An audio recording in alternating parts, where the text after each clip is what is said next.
భారత్ పాకిస్తాన్ మధ్య 2025 మే నెలలో జరిగిన సైనిక ఘర్షణలని ఆపరేషన్ సింధూర్ తామే మధ్యవర్తిత్వం వహించి సద్దుమణిగించామంటూ అమెరికా అధ్యక్షుడు డొనాల్డ్ ట్రంప్ తరచూ చేస్తున్న వ్యాఖ్యలు తీవ్ర దుమారం రేపుతుండగా ఇప్పుడు చైనా కూడా అదే విధమైన ప్రకటన చేసింది. అయితే ఈ వాదనలని భారత్ తీవ్రంగా ఖండించింది.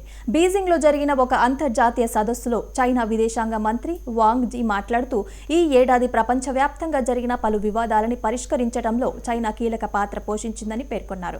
మయన్మార్, ఇరాన్ అణు సమస్యలతో పాటు భారత్ పాకిస్తాన్ మధ్య నెలకొన్న ఉద్రిక్తతలని కూడా చైనా తన మధ్యవర్తిత్వం ద్వారా తగ్గించిందని ఆయన వెల్లడించడం జరిగింది. పొరుగు దేశాలతో చైనా సంబంధాలు కొత్త దశకి చేరుకున్నాయని ప్రధానమంత్రి నరేంద్ర మోదీని ఆగస్టులో టియాన్జిన్లో జరిగిన ఎస్సీఓ సమ్మిట్కి ఆహ్వానించడం ఇందుకు నిదర్శనమని ఆయన పేర్కొన్నారు.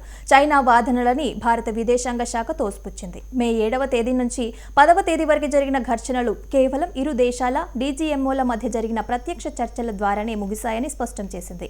మే 10వ తేదీన జరిగిన ఫోన్ కాల్ ద్వారానే కాల్పుల విరమణ ఒప్పందం కుదిరిందని, ఇందులో మూడో దేశం ప్రమేయం ఏమాత్రం లేదని భారత్ పునరుద్ఘాటించింది.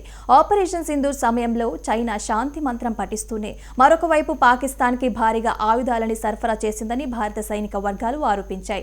చైనా తన ప్రాచీన యుద్ధ నీతి 36 వ్యూహాలని అమలు చేస్తూ పాకిస్తాన్ అనే అరువు కత్తితో భారత్ని దెబ్బతీయాలని చూసిందని lieutenant general Rahul R Singh విమర్శలు గుప్పించారు.